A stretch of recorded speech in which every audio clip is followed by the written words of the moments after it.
Hello, and welcome to Whoever Holds a Stone.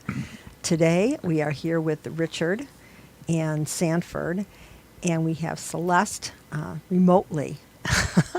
So, and of course, my son Tom on drums. Actually, Tom, my friend Celeste said to me, "I didn't know you had a son."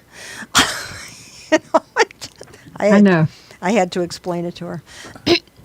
All right, so this book, I got this idea in my head. I wanted to look up a self-help book that talked about self-deception and how to cure it. I thought that would be a really good book to have, right? So I looked it up and I found it on Amazon, and it turns out it was republished. The book itself was written in the beginning of the 20th century, so it's got a lot of archaic ideas, but I found parts of it interesting, and I think, okay, yes, this is the part.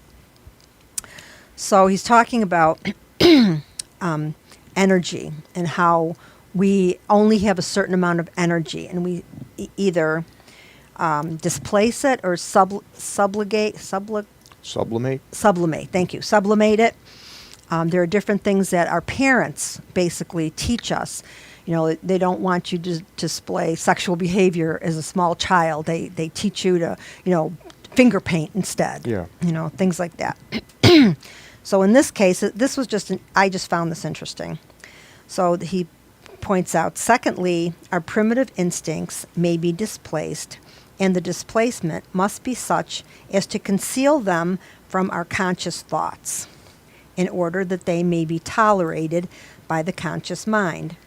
For instance, the normal adult will not be guilty of exhibiting his nakedness in the way above referred to. Oh, he was talking about men who expose themselves in public, and saying that is something because when we were closer to animals back when, men used to expose themselves to women to offer sex. Does the same way animals do. They turn over their butts if they're the primates. They have those red butts, and the other butterflies. Everything. The man is the most beautiful of the two, and so they're displaying. And so he's saying that this is part of, they just haven't learned how to control that instinct.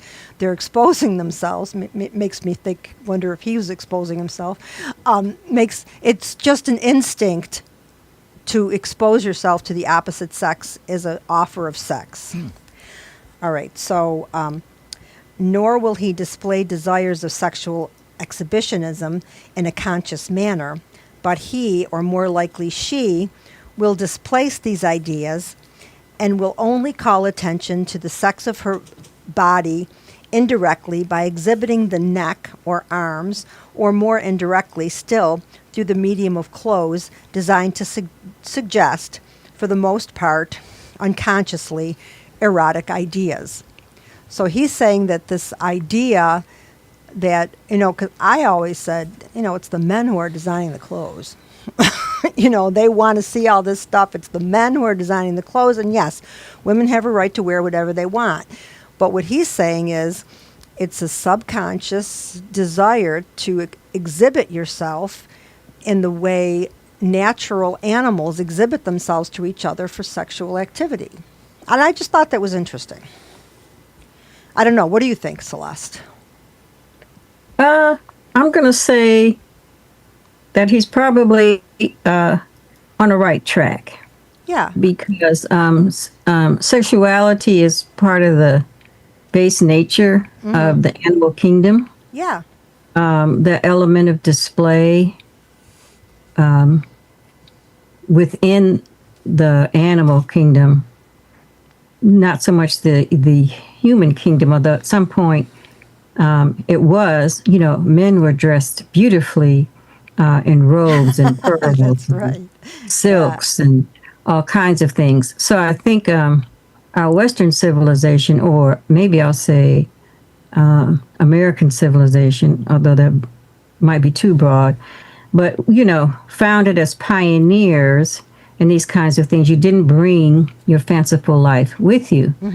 And you also brought this great sense of hypocrisy Yeah. as well. So I think, you're taught to be contained for a lot of different reasons. Who's the heir is one of them. Heir Yes. means ownership and Yeah. wealth. And the other thing is, I think in large part, female oppression. Before the longest time, we couldn't own things. And we weren't allowed to be sexual like men. Right, right. And in some countries, it was frowned. I mean, you still have countries like Sierra Leone, for example, that still do female genital mutilation. And in many African nations, they're trying to have it banned. And in Yeah. some cases, they've been successful. In others, they haven't. Well, they don't ban it though in the small tribes where people do what they want to do.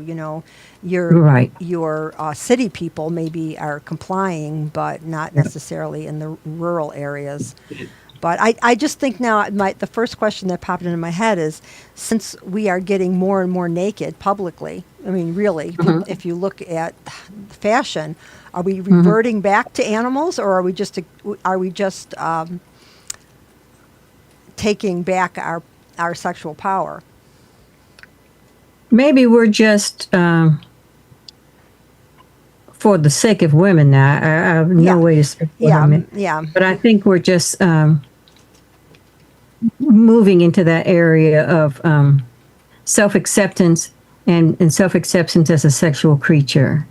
And sometimes it's just about, I want to look how I want to look and be how I want to be, which is why your earlier comment, you saw larger size. I call them lush ladies, plush ladies. I'm one of them, although I don't dress nakedly. But they feel comfortable in saying, I'm not going to allow you to ridicule me Right. into thinking less of myself. And that's why Yeah. I made the point of saying it was in the 60s when we all couldn't eat anything. We all had eating disorders Yes. to stay Yes. thin, to comply. And now I'm Right. saying more power to you. Go ahead. Yeah. It is, if you're comfortable, I'm happy for you. But Yeah. I still have in my mind that dichotomy of, what is appropriate and what's not appropriate. I'm not judging. I'm just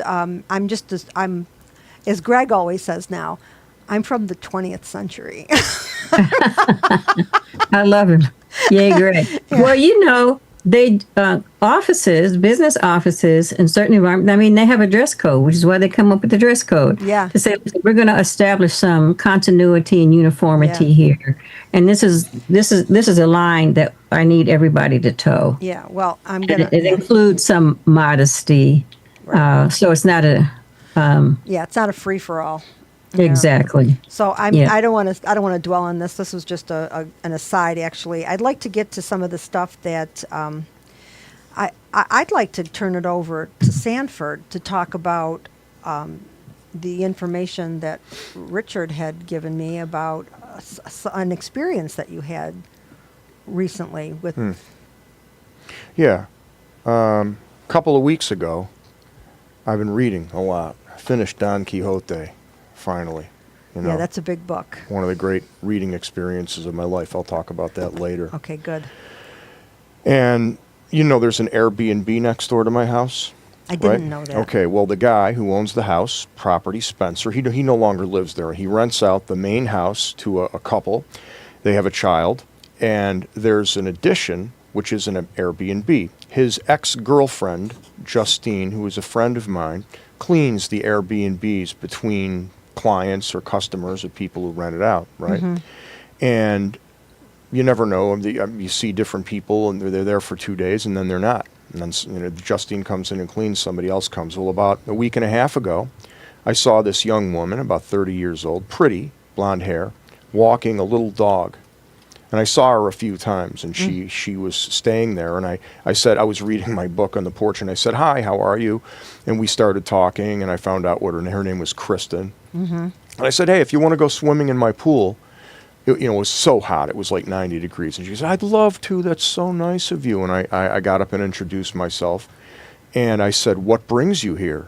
You're all by yourself." And she said, "Well, my husband has colon cancer, and he's at Roswell. He's just Oh, had yeah. surgery, so it's easier for me to be here to visit him until he's out of the hospital. And we talked a little bit. She said, "I'd love to go swimming. Maybe we can talk tomorrow. You seem like a nice guy." I said, "Sure." So the next day came, or no, not the next day. Later that day, we had another conversation for about 10 minutes. So I spoke with her for 5 minutes, then another 10 minutes. And I bonded with her almost like she was my sister, like I'd known her for my whole life. It was very strange. Yeah. Very strange experience. And the next day, when she was going to come over swimming, I saw her pull in the driveway, and she was all upset. And apparently her husband's surgery there was some complications. Things had taken a turn for the worse. And to make a long story short, I found her in my arms crying, and I was comforting her and letting her know that she wasn't alone. And there was something about that bond that I shared with her in that moment that was so profound that honestly the words I'm using right now trivialize it, because that experience for me was exponentially more important than almost anything I've experienced in a long, long time. And I can't explain it. I'll probably never see her again in my life.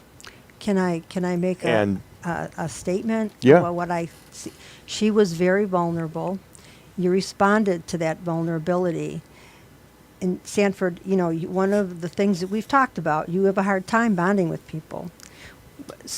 Or you, I don't think so. Not so much that, but you're having with the female thing. Oh, okay, that's and and having female friends is really important when you're learning how to bond. And so she was vulnerable. You responded to it, and you had a good bonding experience that opened you up to be able to do that again.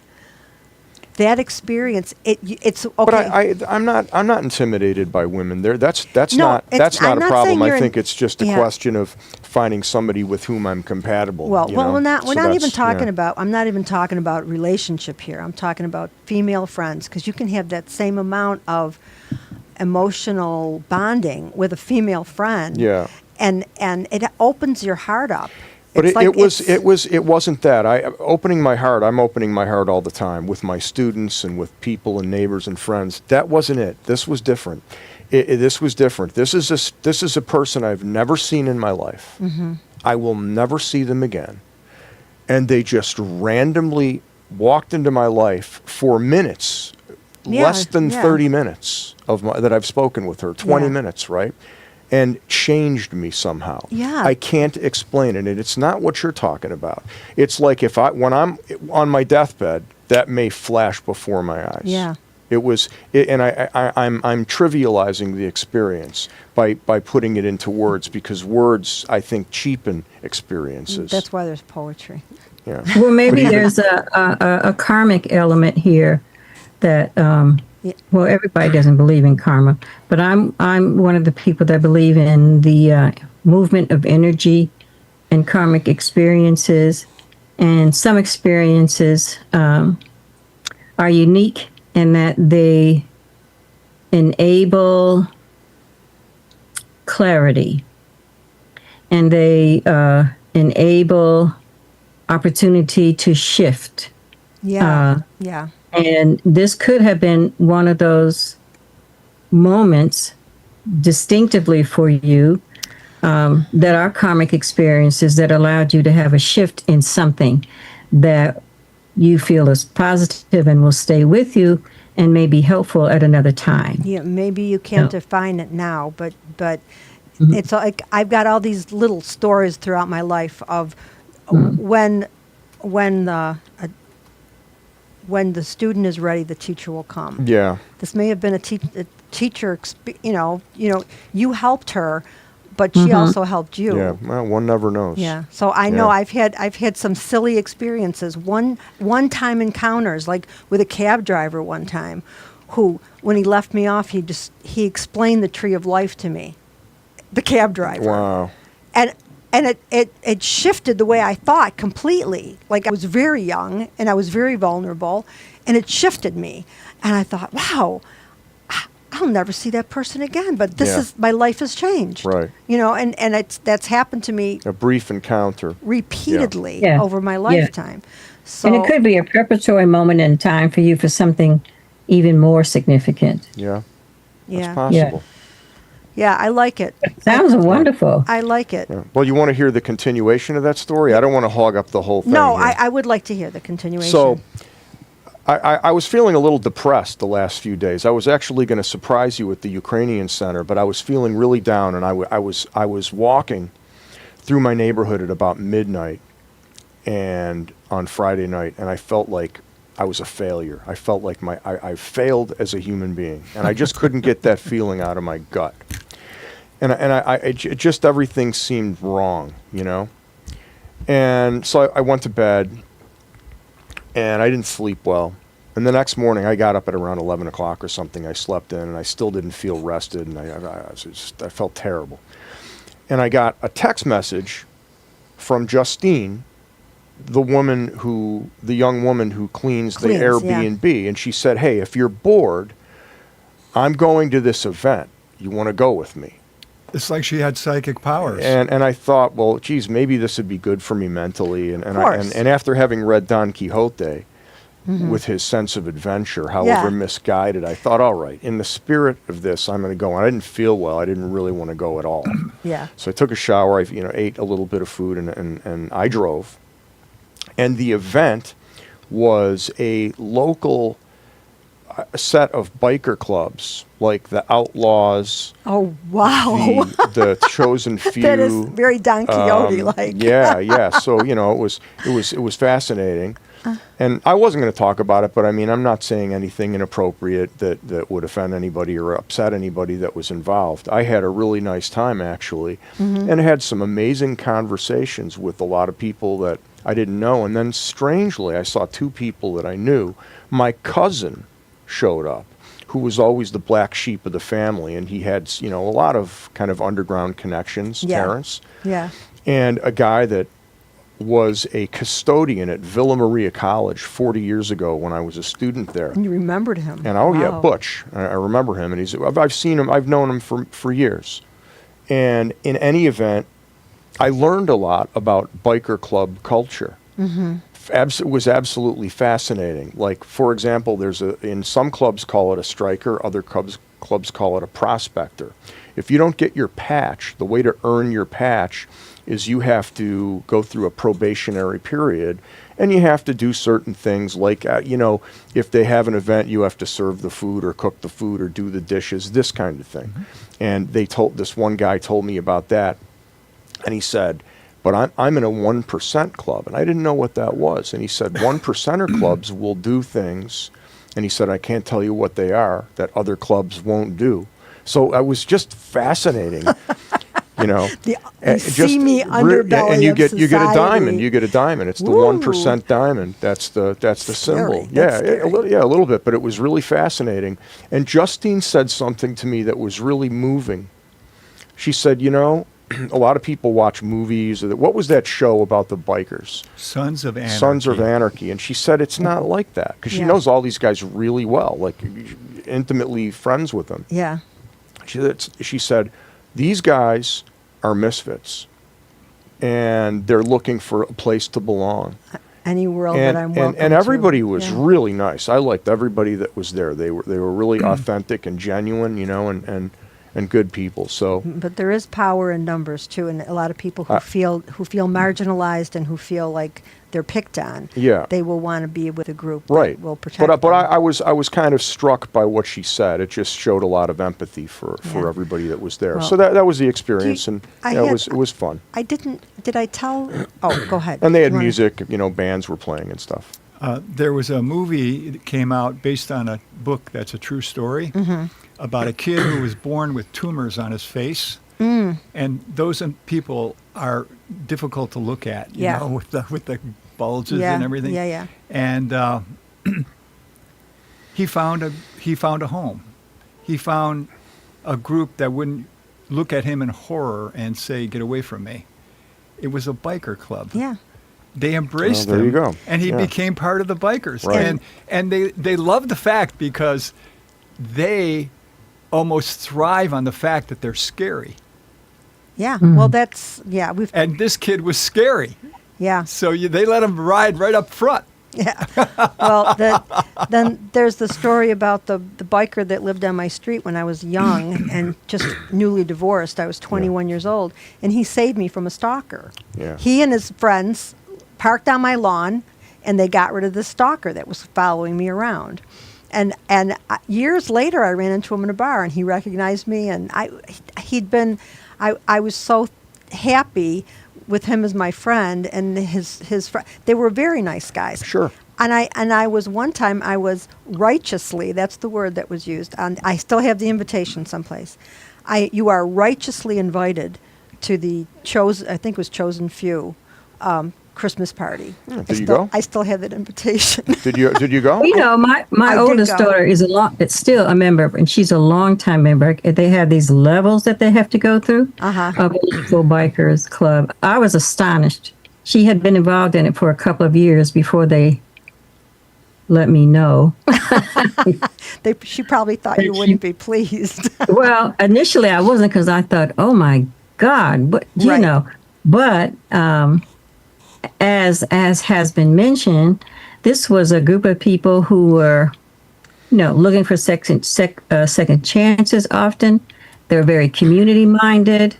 They did fundraisers for, local causes, and it was a national thing. They had she called them clubs. Yeah. They had a club in Cleveland and a club, and they would go to these things, and I can't remember the name of them because it was a certain name they had for these gatherings, and it would be, getting together, helping one another, and every now and then I'd see these strange people in her house, and I would say, so who is that? Oh, this is my club member from so-and-so, and they're on the road, and, they needed a place to stay overnight till they get back, on the road tomorrow. So it was a lot of that. So it is a village. It's a community. It is community. Yeah, It's almost like a community. family sense of Yeah. Yes. I connection, get bonding, it. It's people are looking for something, and that's sometimes they find it there. Yeah. Yeah. It's just And, very loud. also people unfairly, I think, brand clubs like that, because I'm not saying that everything they do is squeaky clean, but No. compared to politicians and corporate executives, they're pretty innocent. Yeah, you well, know, and it does depend so- on the club, and it does depend Yeah, on the person. and the person, But yeah. the thing is, we do tend to have bad thoughts about groups of people in black leather on motorcycles. Yeah, right, It's just embedded in our culture. But I want to move on. Yeah. Richard, do you want to add something from your list, or do you want to go into the Don Quixote stuff? The Don Quixote. Yeah, I would like to do that too. I just didn't want to bypass you. But what do you want to say about Don Quixote? Yeah. I'm curious, because I Yeah, was well, having a hard time reading no. it. I don't know. It's here's the book, right? And it's a new translation, newer by Edith Grossman. It's really readable. I thought it was great. You can Great. you can tell a lot by who wrote the foreword. So Who Harold wrote- Bloom. Oh, okay. Harold Bloom is the leading literary scholar in the world.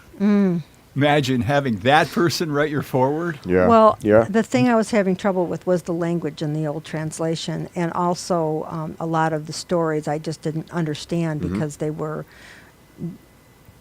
talking about all these old written works that were from another Yeah. time that I just couldn't. I was having a hard time visualizing. Well, I can clarify all that for you, and I can give you my thoughts and tell you what a profound experience it was for me. First of all, Cervantes, right? Yeah. Cervantes was an exact contemporary of Shakespeare. They died on the same day, April I did not 23rd, know that. 1616.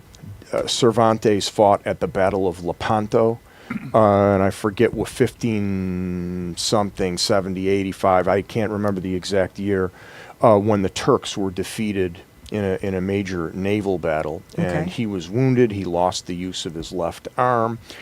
He was enslaved by Muslim Barbary pirates for 5 years. Wow. and had quite an experience. I mean, his life was as adventurous as that of his great character, Don Quixote. I had no idea. Yeah. I didn't know anything about him, really. And also was very much a competitor of Lope de Vega, who was the most prolific playwright probably in the history of literature.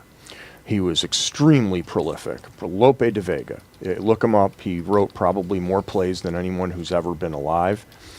And he was sort of in a healthy competition with him. And he also wrote plays and some other things. But of course, the 2 volumes of Don Quixote are what Cervantes is best known for. The first volume was published in 1605.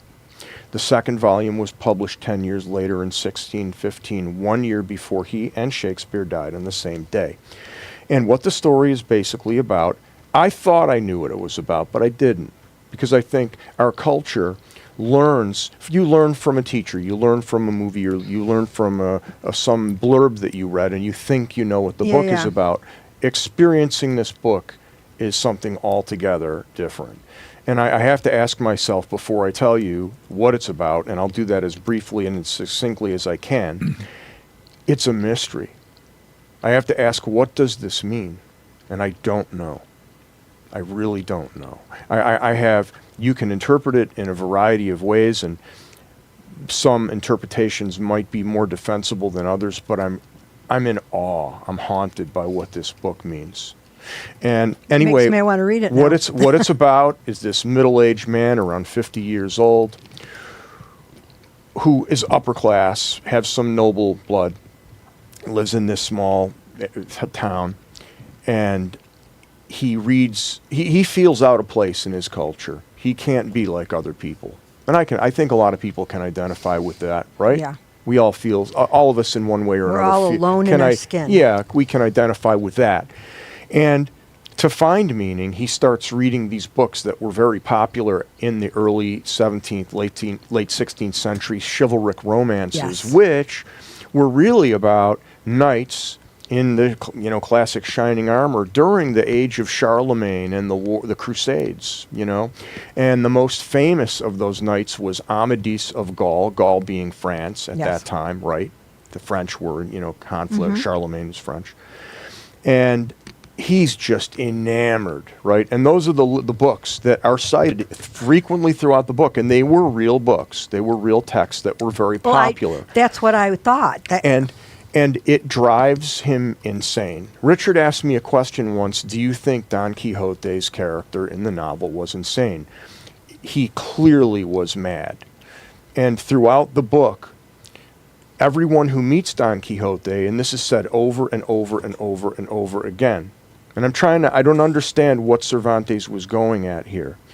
Everyone who meets him says, he's completely out of his mind, but on everything else, he's brilliant. Like, he's lucid and clear. If you ask him for advice about politics or about a personal problem, he's brilliant. But when it comes to his living in his fantasy world of being a heroic, chivalric knight errant, and he decides, the story, but I'll make it quick. He lives with his niece and his housemaker, his maid, and there's a barber barbers were like doctors at that time, and a priest. And they care about Don Quixote, and they're worried about his mental health, which has taken a turn for the worse. And he decides to leave and to go throughout the world seeking adventures so that he can right wrongs and correct injustices and help the poor, and particularly maidens, women, because every great knight, chivalric knight, has to have a lady.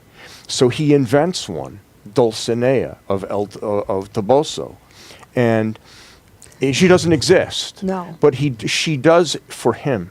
Yeah. And Sancho Panza, this peasant, who is also brilliant and cunning and smart, but he's an idiot at the same time, if that's possible. And if you've ever seen the movie The Good, Bad, and the Ugly, Tuco is like Sancho Panza a little bit, right?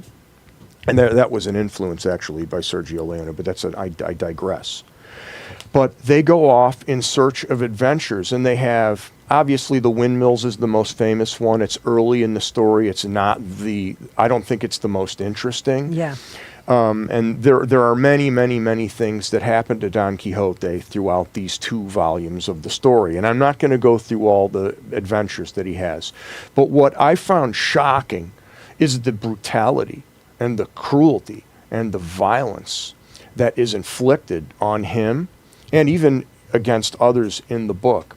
So it is at once a parody because it imitates these chivalrous stories in a very funny way. It's slapstick, outrageous, violent, Three Stooges comedy. But it's also a satire of early 17th century Spain, which was full of hypocrisy and greed and cruelty. But what I found fascinating and frustrating, because I'm a 21st century thinker and I'm projecting myself into the book, which I can't help it. No, I do it all the time. Like Shakespeare, he was not a moralist. And he didn't moralize. He wasn't trying to say, look how unjust. He's not saying to us, look how great and heroic this idealist is as he goes out into the world. He's saying, he's kind of stupid, and he's an idiot, and he's foolish, and these books of chivalry are not what the real world is all about. And he doesn't preach. He just kind of lets you make up your own mind. Mm-hmm. And the other thing that I found, forgive me for going on so long, but I'm fascinated. Because I don't know if I irritate people when I talk a lot. You don't irritate me. The other thing, the other thing about the novel that I found, I had no idea that this was part of the book whatsoever. Did you know there was a fake Don Quixote Part 2? But I cannot pronounce the guy's name. Avellaneda, you'd have to look him up. But after the book was published in 1605, this was a blockbuster smash hit. Not a blockbuster, that would be movies, but you know what I mean. Everybody loved the book. And some guy got the idea to write his own adventures of Don Quixote Part 2. And this circulated. And it wasn't until 1614 when Cervantes was on chapter 58 that he found out about it. And he incorporated the fake book into the book. And they run into people who say, hey, do you know, what book is that you're reading? And this guy goes, oh, it's The Adventures of Don Quixote of La Mancha, Part 2. And he goes, let me see that. And there's all this bullshit in the book. And he's saying, whoever wrote this is crazy. No, I didn't do any of these things. So it was his way of criticizing the author. And the whole introduction is dedicated to this. There's this other guy who wrote a book. Well, I just want you to know that Part 2, this is the real Part 2. And the other thing, at the beginning of Part 2, there's a young student who comes into the picture, and Don Quixote, after just getting the shit kicked out of him, and it's really awful. It's horrible. You almost want to cry because, in fact, there's one anecdote that I want to tell you. He sees a group of men chained up, and they're just miserable, and there's these guards standing over them, and they're a group of prisoners going to the galleys. You know, you would be sent to the galleys on a boat. Yeah. And Don Quixote says, who are these poor, innocent people being taken away in chains? And he talks to the guard. And the guard says, they're prisoners, they're convicts, they're going to prison. And Don Quixote says, it is unjust to chain people up like this. And he fights the guy, and he frees the prisoners. Well, the prisoners don't appreciate it, and they beat the fucking shit out of Don Quixote. Wow. They knock his teeth out. It's shocking. Like, the violence is horrific. And you feel so sorry for him. And he just picks himself up, Sancho, and then they go on to another adventure, right? Think about the Shakespearean. There was always so much violence in those too. That's right. Yeah. But it's also, what he's saying here is sometimes the do-gooders do good, and they cause more problems than were there in the beginning. Like his first adventure, there's a teenage boy being whipped by his master. He sets him free. And later in the story, the teenage boy meets Don Quixote and he says, thanks a lot for setting me free. And he goes, why? What do you mean? He said, my master almost beat me to death when he caught up with me. But he said he was honorable, and people aren't honorable. And that's part of the lesson of the book. I got up to that part, That, you know, this is the Renaissance. It's not the Middle Ages anymore, and chivalry is dead. And I think Cervantes, in a way, was telling the audience that the world isn't like those books of chivalry. People aren't always And good he and honorable experienced and all true. that. He experienced himself all that when he as was a s- slave. As a slave, yeah. And when he, yeah, I mean, But the other thing, forgive me, I'm I just meandering need a you to little finish bit. the story about the prisoners. Well, I gotta have a little bit of closure there. yeah. Well, The prisoners was mad. the prisoners turned on Don Quixote after he freed them. You're an idiot. What are you doing? And they throw rocks at him and knocked his Okay, teeth but- out of his head. So they didn't want to be free. Is that what they was wanted happening? to be free, but they thought this guy is out of his mind, so they were making fun of him just like everybody else. And he is degraded and humiliated. He goes to an inn after he has that experience with the prisoners, and he's all beaten up, and he thinks that the inn is a castle. And he thinks that the prostitutes coming to meet him are princesses. And he's totally convinced of this. And if anything doesn't meet his delusions, he believes that he's been enchanted and that there's this enchanter named Friston who is trying to trick him and change the appearance of reality. And he really believes this. But at the end of part 1, he goes home kind of defeated, and all of his friends are concerned about him. And at the beginning of part 2, he meets a student named Carrasco. And Carrasco says, do you know, I'm a student. I have my Bachelor of Arts. There is a book, and it's a real book, part 1, Don Quixote. They've written about your exploits. They really did. And he's referring to his own book. Cervantes is talking about his own book, and several people he meets throughout the story who read the real book.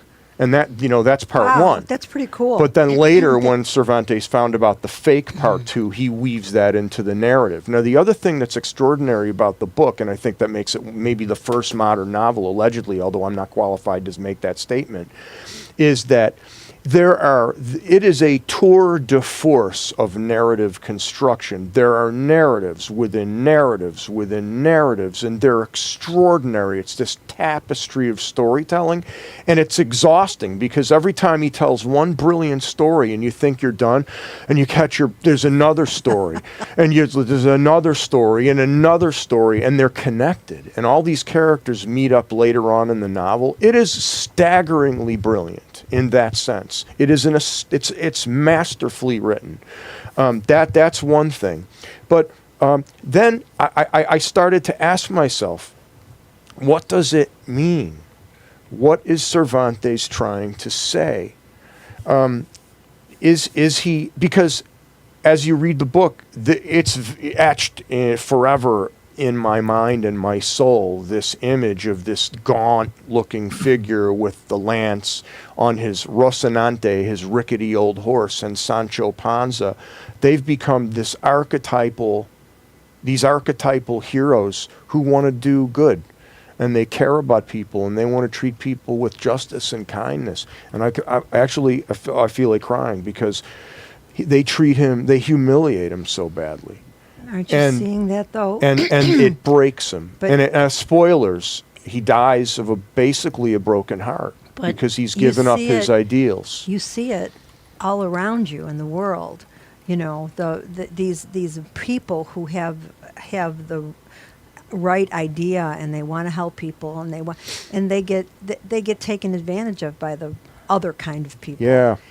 And trounced, Yeah. or ripped off because they're trusting, and it happen. It's like it's kind of unfortunately, it's kind of the story of human nature, and it's not all people are going to beat up the person that frees them, but there are those people. Yeah. know? It also satirizes all the different levels of society, the peasantry, the bourgeoisie, criminality, prostitution, and the nobility. Because, and here's the other thing about the book, as far as the nobility is concerned, you never know if what you're reading is true or false. It has this otherworldly quality to it. Who's telling the truth and who's fucking with him and who's manipulating him. And then at the end of a sequence, sometimes 200 pages, you see they were just putting him on and humiliating him. Yeah. And the nobles are very cruel, but not it's not obvious. It's just they're making fun of this guy's mental health problem, and it's so galling to experience this as you read the novel. And it's just, but at the same time, it's hilarious because the things that happen to him are so Three Stooges outrageous.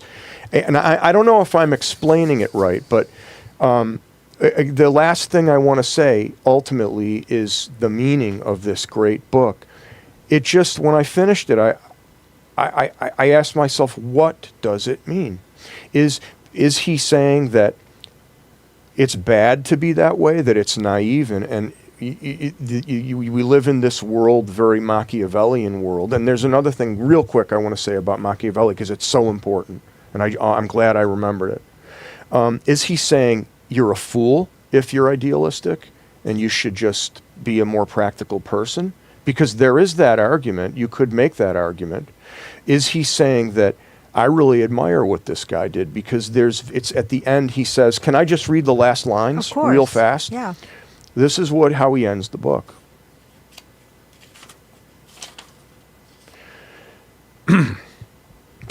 I can almost cry. Why did that happen to me?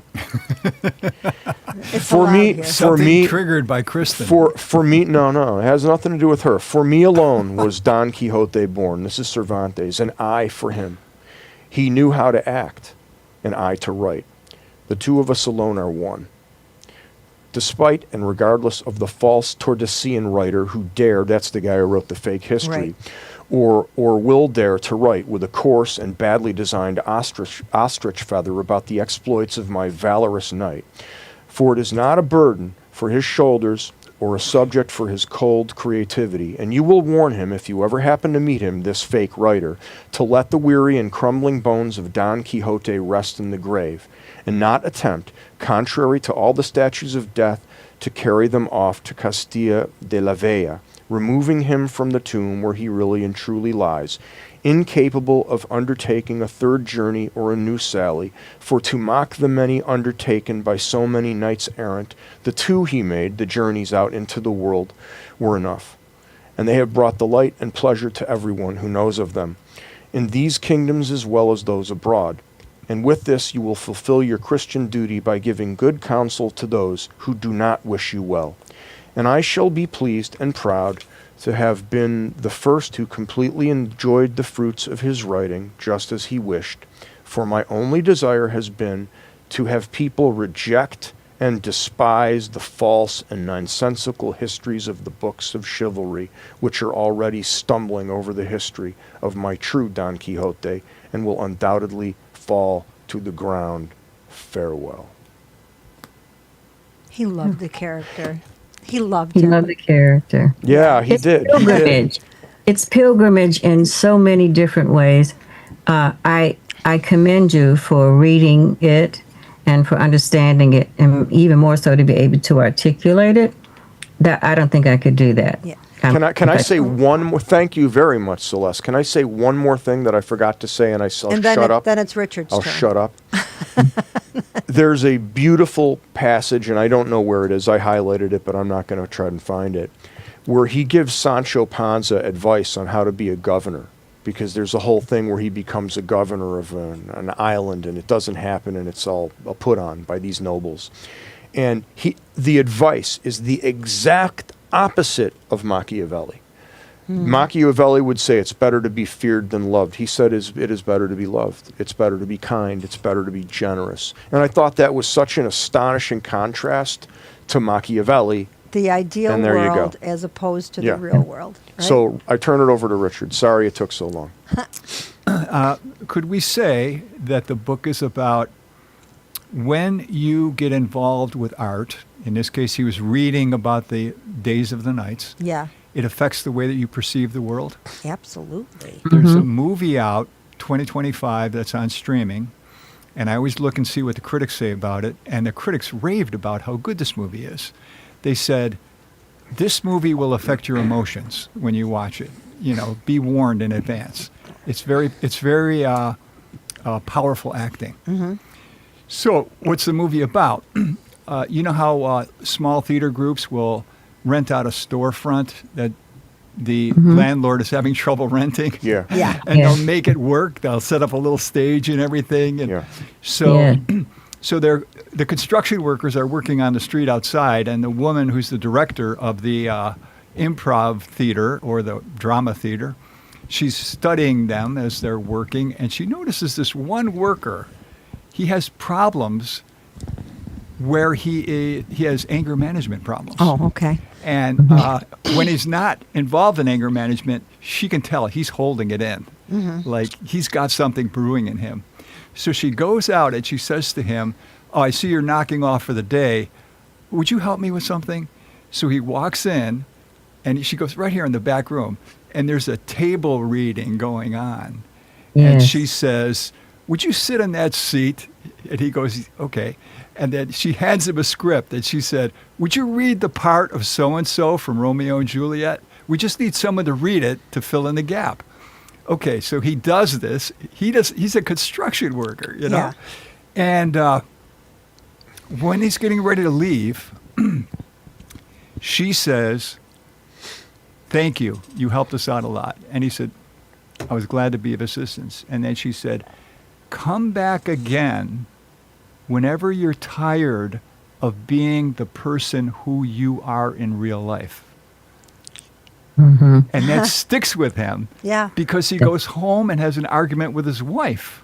Oh, yeah. And he's all nerved up, and he leaves the house, and he comes back the second night. Yeah. Now, can you see where this is going? Yeah. Yes. His yes. participation in art is going to affect the way that he relates to the world. And Absolutely. perceives himself, his own identity, And- right? and Right, we because he can all- be someone else. Right. Just like that is about identity and changing. Right. And Yeah. I always, and Greg and I always talk about this. You know, people who have ideal lives do not need to create anything new. They're happy in their space. If you have had problems and you need to work out those problems, that's the artist. You know, that's not all people who need to work out problems become artists. Some of them have problems with drugs or alcohol, Yeah. or they repress it some other way. But the people who need to create their own reality are the ones who have a kind of a crappy reality, or have had a crappy reality. Now, Celeste, you've worked in the theater a lot. Have you noticed that working in the theater, it helps the actors in their personal lives? I think by and large, yes, because there's elements of their lives, depending on how they're adapting their character or relating to the character, or what privilege they've been given to manage the character as they prepare for the stage. And so they can take that, and depending on if they've had formal training or not, so I say it like that, because there are different strategies and techniques that different teachers use if you go that route. If you become self-develop and self-evolve, then you're going to find something that takes you through. And then ideally the director will be working with you and you'll take some of that. For myself personally, my first sort of big production of experimenting with that was my project on human trafficking. And I had poems written by survivors of human trafficking, and were given to different actors, women, it was like a series of cameos to share their interpretation, reading, and understanding of the poems in a dramatic way. And I could see and I could hear how the actors were feeling when they were sharing this. And part of things, we had a discussion and said, listen, we have a responsibility. These are true stories about people who have survived the unimaginable. And so many of them took that with them beyond. And this was in 2020. And I can see them, and we still engage and still talk about it because, it was a human issue. And acting is great in terms of allowing you to step out of yourself and be something really I don't want to say meaningful, but certainly something that has some kind of purpose. Even the comedic roles, right? So I would say definitely that happens. And then sometimes you just have to know where to put it. Like you had that moment of expression. You're this character for 6 months or 6 weeks or whatever it is. And then you have to come down and see, wow, am I still living with part of that? And how much is a part of that? So I would have to say, art like that, music. Listen, I'm a fan of music, and I don't understand any of the words. Sometimes there are certain. I like the music of Spain and Morocco and of the Middle East and of Asia. I speak none of those languages, but the visuals appeal to me. The sounds appeal to me. I can be in tears over a clarinet solo from Turkey, okay, because there's something that has connected me, with that. Same with poems, and so it depends on the line. I think that you're walking in your own time, and what courage and insight it will give you. The same way as looking at a picture, the evocation of those experiences are really commanding. And that's why I think about all art, as caretakers of culture, but they're also the conscious of humanity. And when I think about this wonderful, I guess, story that's been told about Don Quixote, because I've seen Don Quixote, the musical, I know songs. So, they take 1 point or 2 points and they exploit it to the 10th power for the stage. But that really is a pilgrimage on humanity, right? Listening to the way it's been told today about the adventures, about the abuse, about the relentless pursuit. It's almost like, in Rain Man, we had the character Tom Cruise and Dustin Hoffman being this guy was a savant. Now, he had all these other problems, but he could feel, he had emotions. He lived in an alternate universe, if you will, but he had that element of brilliance, which got him in trouble, and Tom Cruise taking advantage of it. But there are people that have these, points of light, inside somewhere. Yeah, and it's funny you should say that, because that is an interesting analogy. Being able to live in that fantasy world along with also having skills of the real world. Yeah. So almost like there's an element of Asperger's in the character. Yeah, that's an interesting insight. Yeah, we didn't have access to modern psychology at that time, exactly. So what did they know? Oh. He also talks about in the book freedom and slavery. Don Quixote, and he said, it's worth giving your life to be free. And I just wonder what he meant by that, like the ability to choose who you want to be as a human being, or choose your own identity, or to change your identity in some way, which is a I would imagine that it would be all of it, right? Yeah. Yes, I think that I'm reading this Nexus book by Harari. His last name's Harari. Yeah. And he talks a little bit about free will, and he also talks about what we consider to be free will is sometimes we're not really making a choice. All of our circumstances and our life and our decision making from birth is making that choice. And so I found that this book is fabulous, this Nexus book. It's his latest book, I believe, and I'm a big fan of his. If that's true, he didn't have a choice to say that. Exactly. To have that opinion. But he is making that point too. Kind of it folds in on itself. But he Very good. Right. he has Very good. he articulates it well. He's a great writer. Yeah, he is great. Yeah, and so I'm really. In fact, I was so happy because somebody had put the book on hold, and then they declined it. So I got to, because otherwise I'd have to wait to finish it because it's from the library. But I'm enjoying that a lot. Yeah. So we had Richard. We didn't have a chance except that you were the one who wanted Sanford to talk about his experience. I listened to a lecture on the artist Edward Hopper. Yeah, I like him. He did that painting called Nighthawks. Yeah. Yes. Okay. Yes. So it turns out I learned some things about his life. He was extremely shy, and he actually did not like talking to people. And so who did he meet in his life? He met a very outgoing, gregarious, think on your feet woman. And they got married, and she just kept telling him, your art is really fantastic. You don't know how to promote yourself. And so she said, let me take care of promoting you, and you just take care of the paintings. Yes. So, for example, he would never do interviews with people, but if he got cornered, he would call his wife over. Come over here, honey. They just asked me, what does this painting mean? And she would say, well, obviously it means so and so. Oh, wow. So, It was a match made in heaven. Yeah. Yeah. so every yeah. time in the lecture they mentioned one of his paintings, I would look it up. And I found one, and I said, oh, this is going to go in my bedroom. This is perfect. Oh, right. It's Yeah. called The Exploration of Philosophy. I didn't know there was a Hopper. And I would like to Wow. I would like to ask you, look at this painting, the one that Edward Hopper would never say what it means, but it's dying for an interpretation.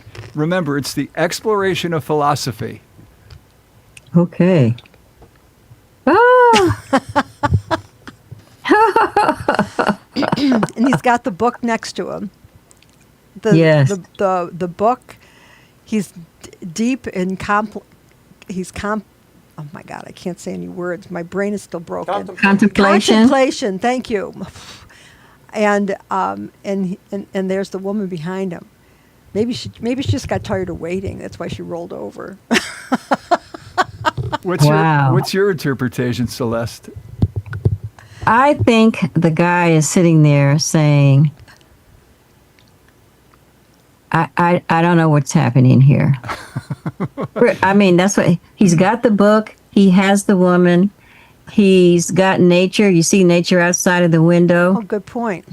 right? Yeah. And in He's the picture. And in the picture, but he's in this barren setting. Like there's nothing alluring about this setting. Look at that bed. It's like a box. Yeah, it it is. is. It Okay. is. And the woman, has clearly made herself available, but She's bearing her hindquarters. right? She's got her back to him. She doesn't seem to. Exactly. Interesting. So, there's that. So I don't know about the philosophy part, but certainly the exploration part is there because that's to me says this moment in time, and it's like I don't really know what to do with this. Right. I don't know what to do with myself. There's a song. I just don't know what to do with myself. And that's what that picture looks like to me. Because he's in this place where it seems like it ought to be, a little bit more richer than it is. But it Do ain't you richer. think he's contemplating, like Sanford, that Hercules image that you like and you have on your door? He is saying, I have to choose between the real and the ideology. Yeah, I don't know. It's possible, but he Yeah. doesn't look happy. No. And I mean, it's not like he's got his clothes off and something didn't happen that was supposed to. So No. he's fully dressed. He doesn't look. I mean, that was an excellent observation about that bed. That bed looks very uncomfortable. Right? And was he talking about that relationship being uncomfortable? Yeah. It's almost like a woe is me. His expression there, I can't take it anymore. or he something. could be saying, I've experienced the world of pleasure, but I want something more. Or this wasn't what I thought it was going to be. Right. Or Yeah, or it the didn't other live song, up to is the that all hype. there is? Right. Is it right? Well, Right. but I think it does live up to the hype. I think relationships, when they're good, do live. If it's much Oh, better than the no, hype. it's great, It's but much better. I'm yeah. saying that this but one- this particular yeah. one didn't live up Yeah, to that. no. Oh, but who is this woman supposed to be? Is this we don't know? I mean, We don't know. It's an unknown. And maybe it's his wife. I wish she'd shut up about my art and let me talk. I don't know. Or maybe it's just, he thought this was something to do, and now it's not. I think the sterility of the room I think it's and more. the small book next to him that's open to something, is very. Okay, all right. telling. We're going to be leaving now, but I don't think it's his. I don't think it's his home and his bed. I think he's visiting somewhere. But anyway, thank you everybody for taking you, part in Paula. this. And Richard, thank you for sharing that with us. And Sanford, I am going to read that book now, just like Richard got me to read Moby Dick. Oh, great. Okay. He did the same thing for that book that you did for Moby Dick, and I loved Moby Dick. Okay. Yeah. Yes. Yes. All right.